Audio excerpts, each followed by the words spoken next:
China Bella. Amaze Me Grace trying to work between horses, and the trailer is Melody Croon, and they run around the far turn. 50 seconds flat for the opening half mile. Paco Lopez just took a look over his shoulder aboard the third running Most Inspiring. Hasn't got to the top pair Pancake and Recognition yet, with Lyra cutting the corner on the inside. 3/4, 1:14 they're at the top of the stretch. Jeffrey Sanchez trying to get one more furlong out of Recognition. Down the outside, Sapphire Kitten is rolling home, and Lyra's up the inside lane. Lyra has the lead. Sapphire Kitten's running out of time. Recognition still there for second. It's Lyra to win it. Recognition and a photo for second with Sapphire Kitten. Then came Most Inspiring and Amaze Me Grace down the outside in 1:38.4.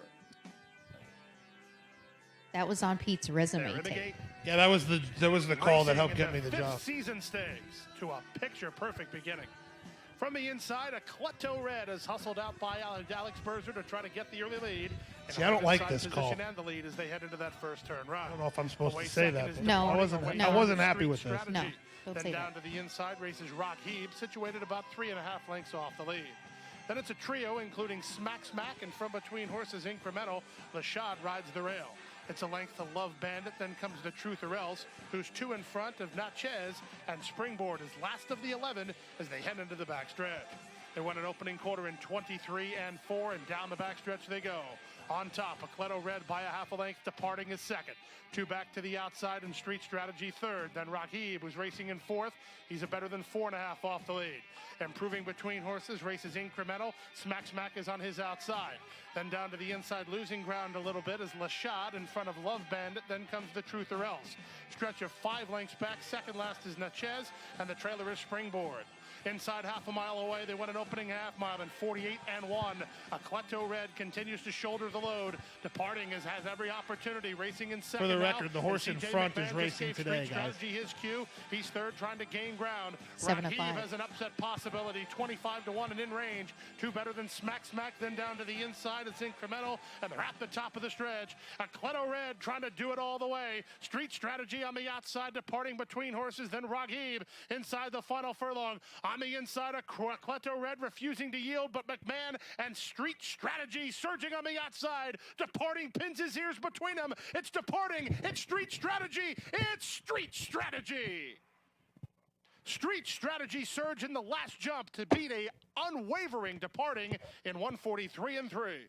I made it sound like I knew what I was talking about, but the very first thing I did after that was turn the TV on and make sure that I didn't mess up.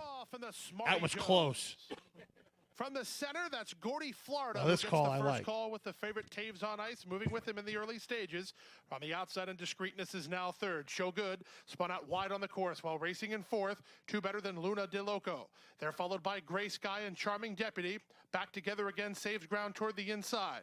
Wide on the course is Black Ops, and the 2 trailers are Force It and Synchrony. So little commentary while this race is going. The only thing going through my mind at this point is first finish line. First finish line. First finish line. And I just hope I'm wrong, but at some point I'm going to mess that up before the end of the year. Gray Sky on hold between horses, and Black Ops is out wide. 2 in front of Back Together Again, followed out wide by Force It, Synchrony between horses, and Charming Deputy is last of the 11. After a 23-2 opening quarter, they went a half mile. In 47.4, there's less than half a mile to go. Martin Garcia and Taves on Ice in front by a neck. Gordy Florida is second. John Court moves Discreetness into the 3-path to race on third. From fourth now, Luna De Loco down toward the inside. Outside and Show Good, from between them, Gray Sky. Synchrony starting to improve with an inside journey in front of Black Ops. Then Charming Deputy, Force It, and Back Together Again. Less than a quarter of a mile to go now in the Smarty Jones Stakes, and Taves on Ice comes under pressure. It's Gordy Florida and Glenn Corbett who come away with the lead. To the outside, Discreetness is on the attack second. Luna De Loco guides through on the inside. Inside the final furlong of the Smarty Jones, Gordy Florida toughed on the inside, and on the outside it's Discreetness. Discreetness and Gordy Florida. Discreetness is in front. Gordy Florida battles on. Discreetness wins. Discreetness for John Court and Jinx Fires win the Smarty Jones in 1:38 flat.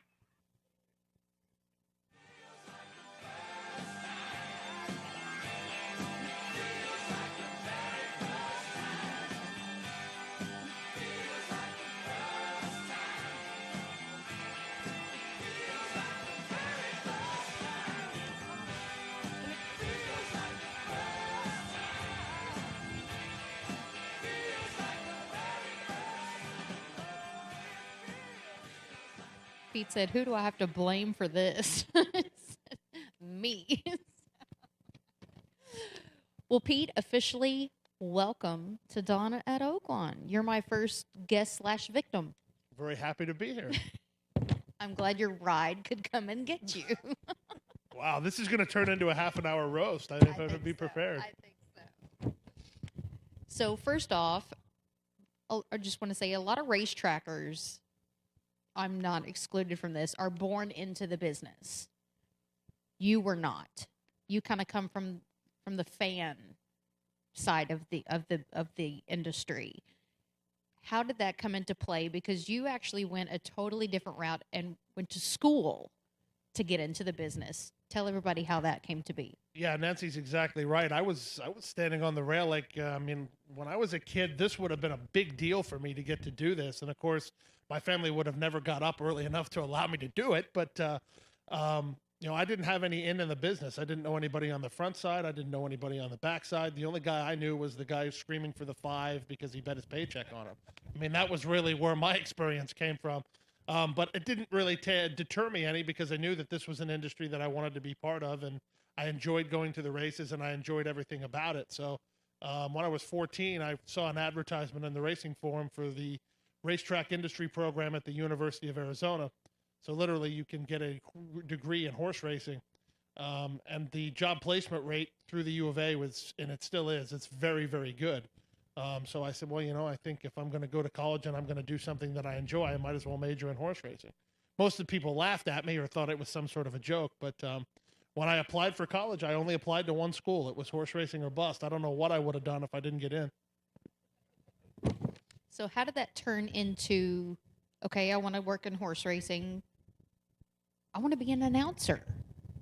Well, that's also a little bit of an interesting story. I mean, I think that anytime, you're passionate about something, you want to try to find an outlet that conveys your passion for what what you're looking at, whether you're in football, baseball, or any sport or any hobby, really. Anything that you have an outlet for, I think that you want to try to express yourself.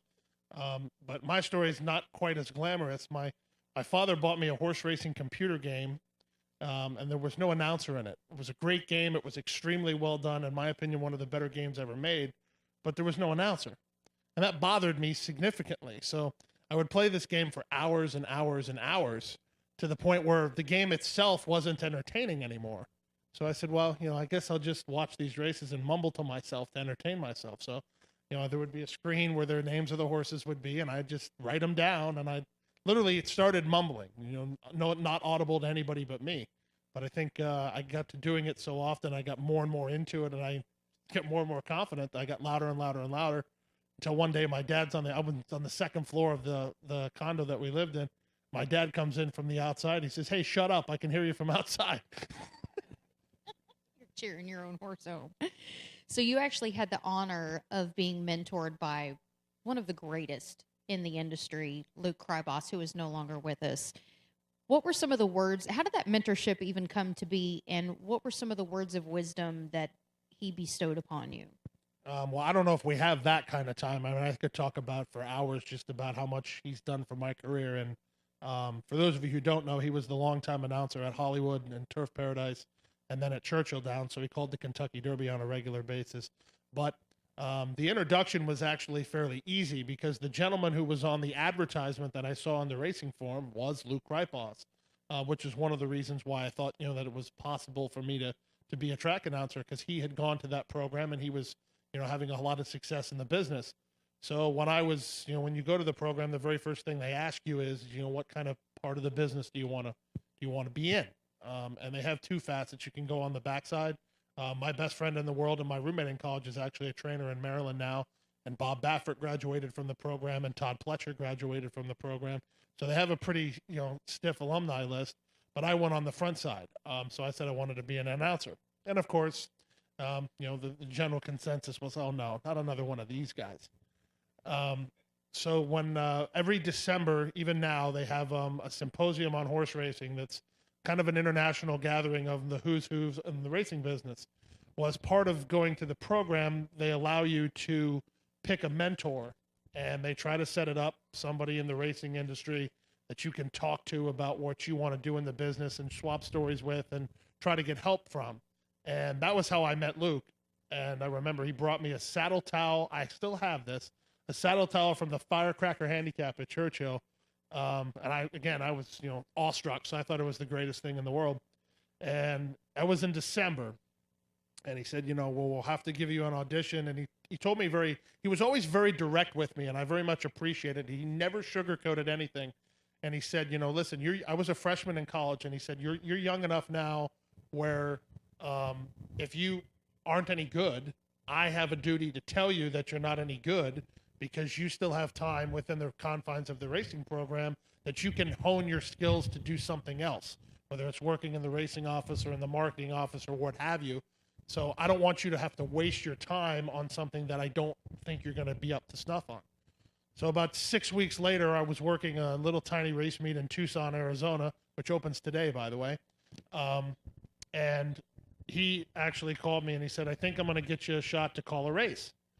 And I said, okay. And he said, well, I'll let you know. Well, this is always so divine to me. In Arizona, unlike any place in the world, when it rains, nothing good happens. So it rained in Phoenix. And usually, and if you're familiar with racing at all, usually when it rains, here at Oaklawn, we don't have a turf course, but if we did, if it rains, they would take the races off the turf and move them onto the dirt. At Turf Paradise, they did it the other way. They took the races off the dirt because the dirt was so washed out because it's so filled with clay, and they move them onto the grass. Well, they had done that the day before, and it didn't work. So the short story is Luke was off the day that I was supposed to start calling races in Tucson. So he drove from Phoenix to Tucson to hear me call a race. And if I had known that he was in the building, I would have completely choked. But I didn't know. So I called the race. I would let all of you listen to it, especially seeing that it was my first time. I wouldn't send it to anybody for a job audition or anything. But all things considered, I thought it went pretty well. So came down the stairs, and there he was standing at the bottom of the staircase. And I said, well, what'd you think? And he looks around and, well, I'm like, tell me, come on. You don't suck. So it was about, I think it was all of 24 hours later, he knew the person who ran the Arizona County Fair circuit, which unfortunately for younger students and, aspiring anybody in the business, it's no longer around. But it was great for me. And I had to go and to these little 2 stoplight towns all over the state of Arizona 2 weekends at a time. It was like a traveling circus. And for full disclosure, I had no car there either. And it was hours. I can honestly remember I think it was the third day I ever called races. I had to go 2.5 hours one way. And I got somebody to take me down there, but they refused to stay. So I had no idea how I was going to get home. Would you thumb it? Yeah, pretty much. I found somebody that I kind of knew. And I stayed at their house overnight, and then went back the next morning. Oh, good Lord. Anyway, let's fast forward, because this is one of my favorite Pete Aiello stories, the little time that we've known each other.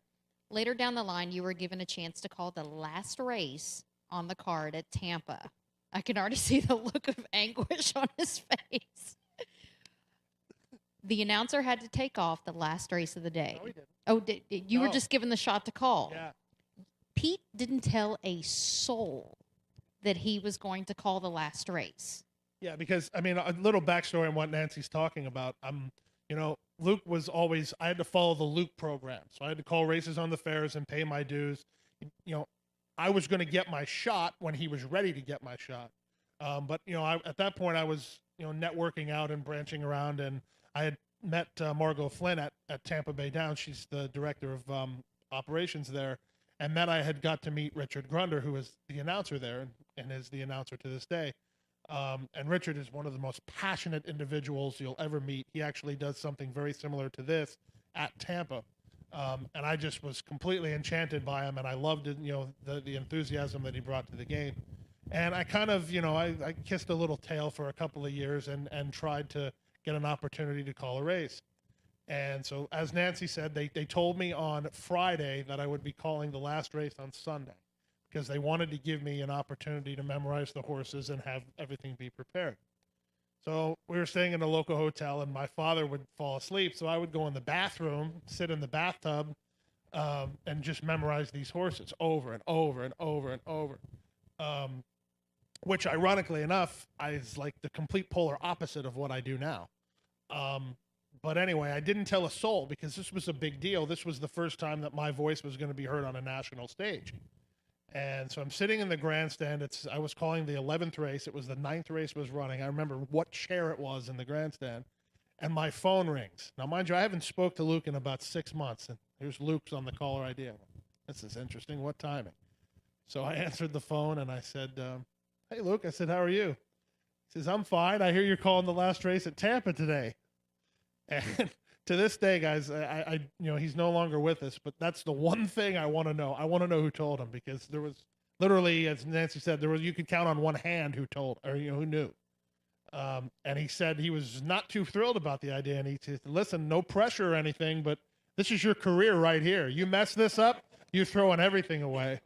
And so here I am, already nervous, and so I go up to the announcer booth, and God bless Richard. This was actually little did I know at the time, but this was one of the best things he could have ever done.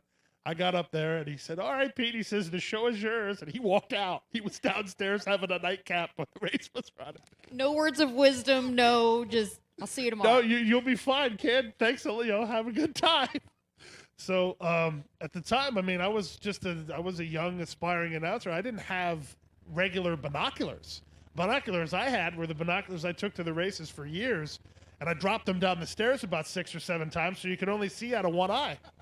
So now I'm like, well, man, I really am at the deep end of the pool here, because at the time I had never used binoculars to call a race. I knew that is what you had to do, but I hadn't done it. And one of the stewards comes in about 5 minutes before the race, and I'm, the horse racing parlance, I'm washing out bad. And he comes in, he says, you're not going to use those things, are you? I said, well, sir, I don't really have any choice. And God bless him, he brought me like a $1,300 pair of binoculars, nicer than I use now. And he says, here, use mine. And the logic was that because the race was for 2-year-olds and it was going 2 turns, that at that point in the year, a lot of the 2-year-olds would get tired, so they would string out. And, obviously the worst thing that you can have as an announcer is you can have horses stacked up. So they're 4 and 5 deep because you can't see. They cover each other up. So the logic was, we'll give you an easy race, going long, which is much easier because you have more time to settle in. 2-year-olds, so they'll string out. Well, of course, Murphy's Law kicks in, and there are 9 horses across the track going into the first turn. Horse breaks a rein down the backside, so one of them pulls up, and then 2 horses hook up at the far turn and affirmed an Alidar in the Belmont style, neck and neck, nose and nose. So I got through it, and Luke called me back, and he said, we can work with this. But what happened when you walked out of the booth? Vomit.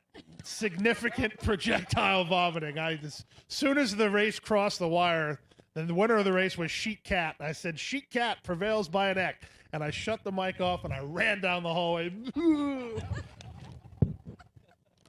I think I've only done it one time since. But what was that situation? That was my first Cradle Stakes at River Downs. That was my first big job, was in Cincinnati at River Downs. And that was my first, big race. And I used to have this nervous tick, and I'm hoping it doesn't make a return for the Rebel or for the Arkansas Derby. I was going to say, we'll have a bucket outside the booth for the Rebel. It's not throwing up. I can actually impersonate it because I stand up when I call the races. And I used to have this nervous tick for a long time where my leg would shake like this. And I couldn't stop it. So, I'm trying to focus on what I'm doing. The last thing I need is my leg moving and the binoculars going like this back and forth. So I hope I'm over that, but that used to happen all too frequently, and it happened the whole race in this Cradle Stakes. I was shaking, and I didn't mess up, and I was pretty happy with it. I went downstairs. Arkansas Derby's a pretty big deal, my friend. Well, one of the best piece of advices I ever got was from Vic Stauffer out in California, who I know you know, and gave me the best piece of advice before I started, and it's going to come across probably to all of you like it did to me, which was, nobody's listening. And I said, Vic, what do you mean nobody's listening? You're crushing my dreams here. What do you mean nobody's listening? And pretty much what he told me was, and there is some truth to this, and I challenge any of you to think of it in your own terms when you come to the races. you're listening for the ambiance, and there's so many fans screaming and everything's going on. You want to hear me, but you're not listening to every syllable and every word that I said, either because you can't, or you don't want to. Conversely, the other side of the coin is Nancy's husband, Paul. He's listening for Midas Dancer. He's listening for his name of his horse, the same as the owners would be. They want to hear their horse's name. So the point was, how do I let both of those parties know that I just messed up? The answer is I say nothing, or I stumble over my words, or I mumble, or ooh.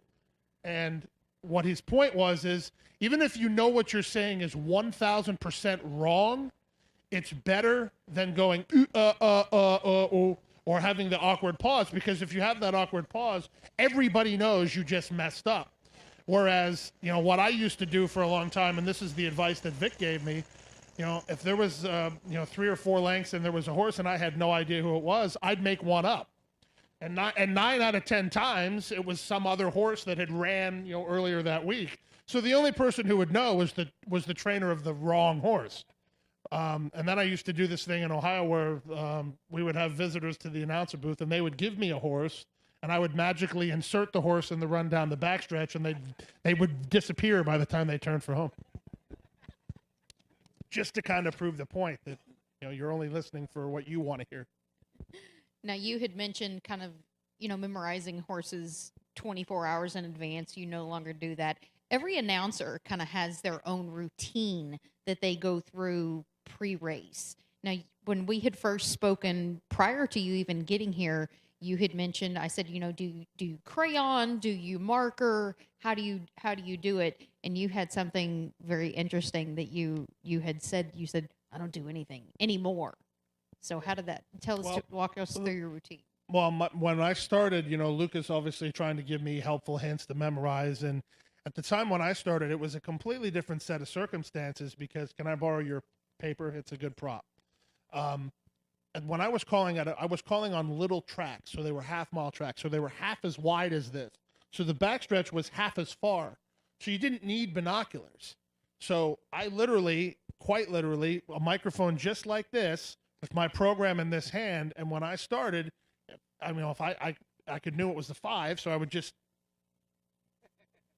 and what would happen is when I would go back and critique myself, and I'm always still my own worst critic, most people couldn't hear the inaudible pauses of me looking, but I could, and I knew that I could streamline it and do better. But it's hard in any type of job, I think, if you're just doing something sporadically, you really can't get too good at it until you get to settle in and do it your way and do it over and over and over and over again. So when I got the job in Cincinnati in 2008, I kind of used that as my laboratory, and I would, I kind of did what I used to do and write the names out phonetically and spend hours and hours on end preparing, and I'd go back and listen to the race, and then I'd try to just cold call it, and I'd go back and listen to the race. And I said, man, the cold calls sound better. I can tell the difference, and I don't like that. So what I ended up realizing is that I'm lucky enough where I think I have a little bit of my grandfather's photographic memory. And so I just cold call it. So my calls are either really, really sharp and really good, or I'm completely lost. And I'll be the first to tell you. Either I'm really struggling because I have no idea who's who, or I got it down pat. And honestly, when you watch that video montage, when I said that I didn't like the first call, I was looking down and referencing and trying to figure out who's where and what. But the second call, I can remember there was never any trouble. And one of the things that's weird, even now calling races, and especially here at Oaklawn, I'll have days where mentally I don't feel like I did very well. And then I'll go back and listen to the replays, and I'm like, man, I don't know what I'm talking about. They sounded just fine. Now, most track announcers are actually pretty good handicappers, some better than others. You, at one point, actually published your own tip sheets. Yeah, I did that 2 different places, actually. I did a lot of what Nancy did when I was in Tucson. I wasn't obviously calling the races, but I took full advantage of whatever opportunities they would give me. And I don't know where he went to, but our photographer, Curtis Cody, there he is. His older brother, Sean, was running the video department there. And so he was kind of calling the shots. And I didn't know Curtis at the time, but I got to know his brother really well.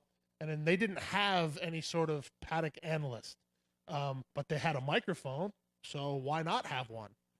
So of course, I wasn't getting paid, so I would do that in the paddock. And then when I moved to Iowa, I would publish a tip sheet, and that would be kind of a supplement of my income. Now, you still dabble on the handicapping side.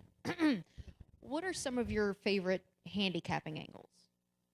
Well, I think when you're looking at a race on paper, you have to try to put it in context of the grand scheme of the horse itself. And I have no knowledge, and I'll be the first to say, I have no knowledge of anything on the backside. I mean, I know, the general idea of what's supposed to happen, but I don't pretend to know anything like Nancy knows about the way a horse looks, that's a stretch, buddy. The way the horse has been training. I mean, the horses will gallop by, and I'll probably be standing right next to you guys going, oh, yeah, that horse is pretty. Boy, he does look good. And then we'll both find out he's like some maiden that's never won. I mean, I don't know. But horses have cycles. I mean, I think it's just like anything in life. You have the ups and the downs. And what I always try to figure out on paper is where the horse is in the cycle. And then if I can figure that out with any amount of confidence, I can kind of figure out, okay, do I want a horse that's up or do I want a horse that's down? But even on his down game, he's better than everyone else going up. I'm trying to figure out kind of, where everybody is. He's coming into his own, so to speak. Yeah. I got you. So obviously this is your first year here. What has your Oaklawn experience been like? Because I know that your dad is a huge Oaklawn fan. Yeah, I'll tell that story really quick. My dad actually, he's never been to Arkansas. Like, I don't know where the Oaklawn affinity came from, but he loved watching races at Oaklawn. It was always the highlight of his year, and we would go to the local dog track in Florida, and that would be what he would be focused on. And he fell in love with a horse named Chindy, who Steve Hobby trained. Who was out here earlier. Oh, he was? He's Steve Hobby's pony. He's 22 years old. Yeah, so that horse is my father's favorite horse of all time. His password for his bank account is Chindy. His Facebook now login. He's going to have to change it. That's okay. His username is Chindy. I mean, everything is related to Chindy or Oaklawn and son of somebody's birthday. So when he comes here, he's never been. He's obviously going to come because I'm here. But I've already talked to Steve. He doesn't know Chindy is around. And I'm going to take him to the backside and show him his favorite horse. So that'll be pretty cool. You're going to make a grown man cry. I hope so. Oh, that's nice. Okay. So what are some of the things that you're looking forward to later in the meet? I personally hope you spew after the Arkansas Derby, but that's just me personally. Lots of big horses have come here. What have been some of your favorite moments so far? Well, I told our director of racing yesterday, actually, after the last race, that one of the things that, again, Nancy talked about different styles. Some of the announcers, and Tom Durkin, who was pretty well regarded as one of the best of all time, he was well known for scripting calls. He would have a big book. It was about 200 pages long of adjectives and phrases that he could use, and he would have a call in mind. And I always was of the opinion that it should come naturally. But that said, it does help if you have some line that you're planning to deliver for a really, really good horse. Or, as I always try to think of it, there are situations like any of the big races or the Arkansas Derby, the Rebel, the Oaklawn Handicap, the Apple Blossom. We're going to be watching those replays for 30 and 40 years. And I want to make sure that I create a race that creates the memory, and you can relive the memory, and you can go back and go, yep, I was there. I was standing on the third floor in box 12. So, every once in a while, it's not bad to try to think about what you're going to say. I've tried 3 times since I've been here, and I'm 0 for 3. So it just goes to show you that when you try to plan something, it never works out. I had one planned yesterday for Steve Asmussen's horse. I had one planned for Taves on Ice in the race that we watched. Yeah. Nothing worked. Well, maybe it'll happen. Do you have anything planned for the Southwest? No, I haven't even looked at the Southwest. I have to worry about the Essex and the Bayakoa first. Okay. So anything that you liked today? Well, actually, the race that we watched, the horse that was in that ended up finishing 4th in the 5th season, Ecleto Red, he's in today against much less stock than he was in against. But that comes with the caveat because he's a horse that does his best running on the lead. And there are some other horses in there that do that. So he might not have the best scenario, but he as horse racing tends to be, the cream rises to the top, and he certainly appears to be the cream in there. Definitely. Yep, yep.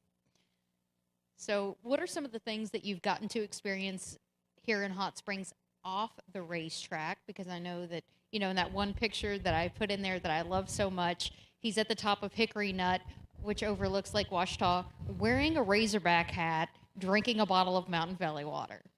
That was Which all I love. I absolutely love that shot. Which I love the shot too, but I didn't consider the Arkansas-esqueness of the shot. Being a native Arkansan, I did. Well, I mean, And I not Arkansan, by the way. Thank you for that. wanted She's to point poking that out. fun at me. There was a horse named the Arkansan. I'm not from Arkansas, so I didn't realize that. So it was not the Arkansan until the other day when he ran. I did fix it. But See, when you're the new guy, you gotta get a little bit of a hazing in. yeah, absolutely. I mean, I would do the same thing if I was on the other side of the table. So, no, I mean, I think the thing that has been so great, and I'd like to say that it was a surprise, but it wasn't a surprise. I mean, I knew before I applied to be the announcer at Oaklawn that you folks are some of the best racing fans in all of North America, and that the entire town of Hot Springs rallies around Oaklawn Park, and everybody from Little Rock all the way west enjoys the racing and appreciates everything that Oaklawn brings to the Arkansas economy and to the Arkansas community. So I love being able to go to dinner and meeting all of you, and I was at Dawn at Oaklawn, or yeah, that horse you were talking about in the 6, yeah, thank you for costing me $5 on that, or whatever. I love that because I come from the big city guy where I go in and nobody knows who I am, nobody cares who I am, and then when my friend tries to build me up as this celebrity, he's the announcer. What is that? So it's great to be kind of surrounded and immersed in everyone who enjoys what I enjoy. And then, somebody as passionate as I am for horse racing, to get to be around people who appreciate and are passionate about it as well. I mean, there's not really a price you can put on that. Are there any questions from our audience? I want to open it up to kind of Q&A. Question?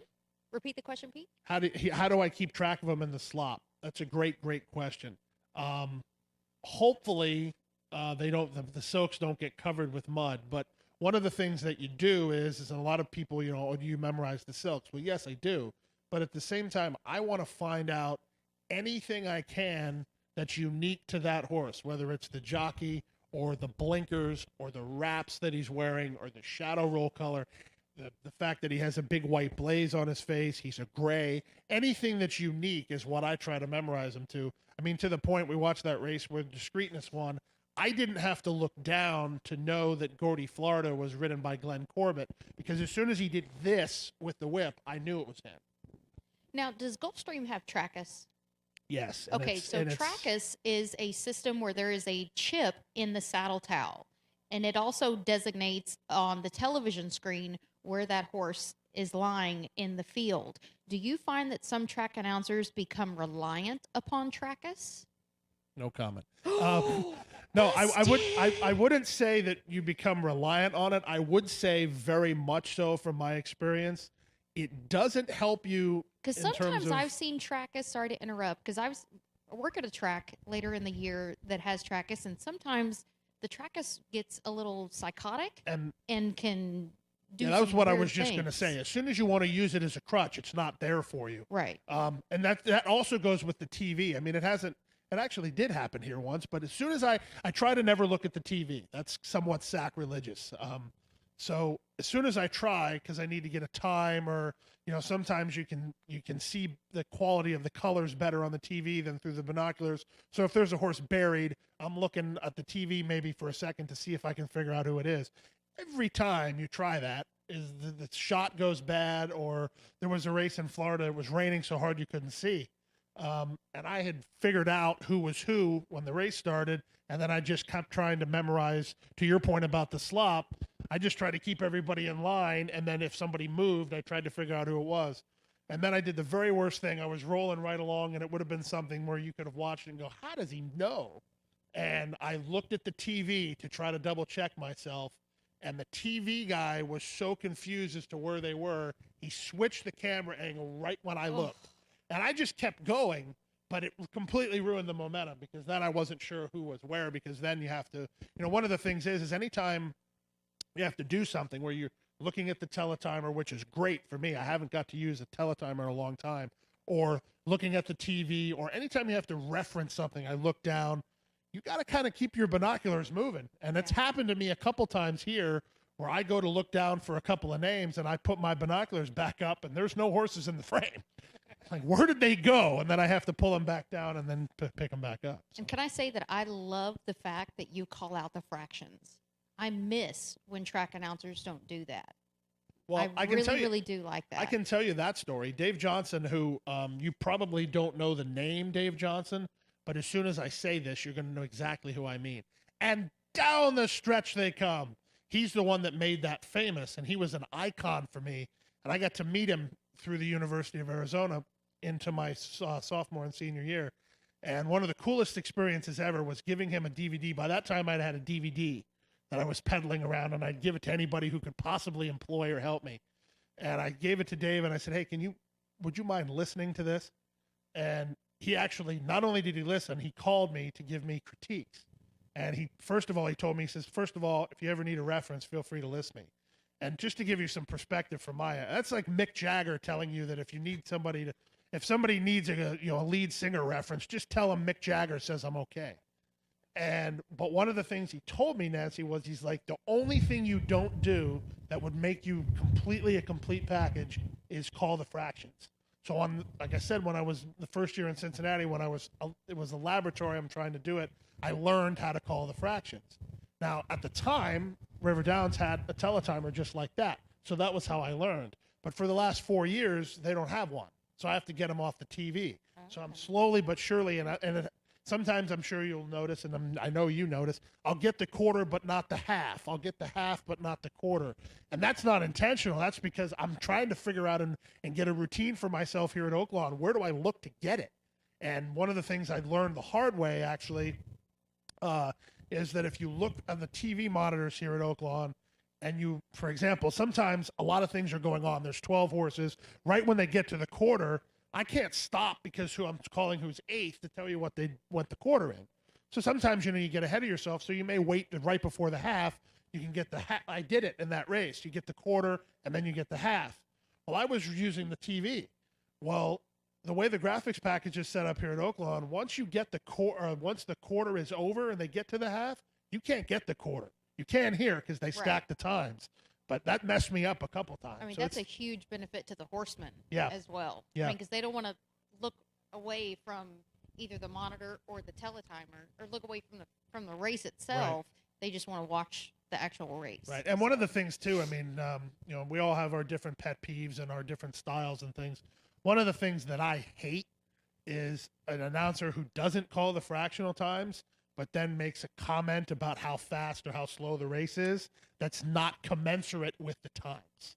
In other words, the pace is slow, and How do we know? And 20. Well, then they went 20. You're looking on the TV, and they went 22-1 for the opening quarter. What are you talking about? The pace isn't slow; they're flying. So, any other questions for Pete? What's your longest losing streak? We might be on it right now, to be honest with you.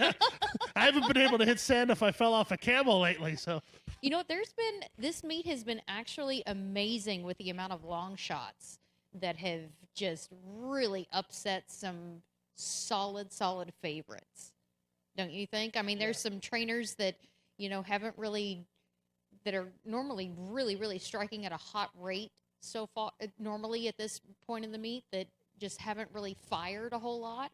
But I mean, there's been some major upsets. Probably too much information on my part, but I'm a multi-leg guy, so I like to play pick threes and the pick fours and things. And my problem has been I can't link them together. I may have 4 winners on the day, but they're not all in succession. They don't take those tickets at the window, do they? Yeah. No. Any other questions for track announcer Pete Aiello?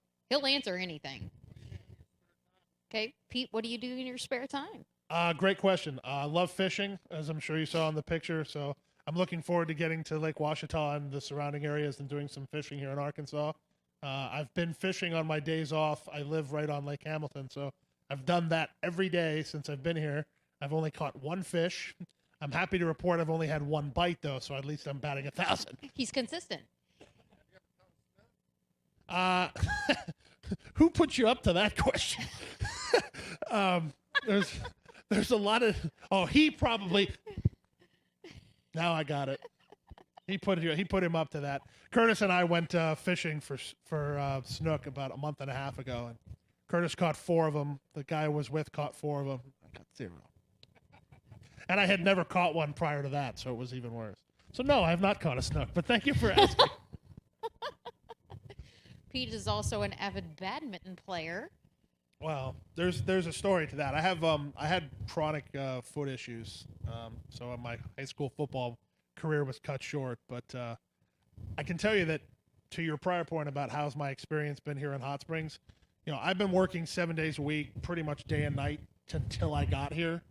And I think that in a situation in life, and not to go off on some soapbox rant, but when you're stressed out, you don't know how stressed out you are until you're not stressed out. And I can tell you that my quality of life, I feel better now than I have in years. It's the water. So, it might be. I don't know what it is, but whatever it is, I want it to That keep Hot staying Springs the way water? it is.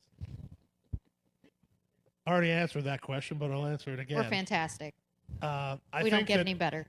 as I said before, I mean, I'm from the South. I was born and raised in Florida, but Southern hospitality stops about 2 hours north of where I call home. So I don't get to experience the hospitality end of it where I am, but I have here, and it's a wonderful feeling. How are your coworkers, Pete? Well, there's some that are a little wily. Some you have to watch. If you see this woman, she's walking around today. She's got a purple jacket on, and her teeth are chattering. Just be very careful what you say, because she can kind of explode at any point. I rest my case. She has a mean rear naked choke, too. No, I mean, I love everybody. Everybody's been so friendly and so nice, and there's always that adjustment period for being the new guy, and whether it's I know that from being all across the country, and that's why every time somebody comes up to me and says, "Oh, you're doing a great job," I'm also from Miami, so I tend to not believe those things. But at the same time, I'm waiting for the guy who comes up and goes, I like Frank way better than you. You suck. Or bring Terry back. We want Terry. I'm waiting for the signs, waiting for somebody to hold up a sign. I look down. We want Terry, from up there. But it's really not been that way. Everyone's been so nice, and I appreciate it so much. Now, Pete is very, overly self-critical, but I do have to say you are an amazing addition to Oaklawn, and you are doing a phenomenal job. And don't let that go to your head, though. I can't. I wish I could, but thank you so much. Ladies and gentlemen, give been it my up for pleasure. track announcer Pete Aiello.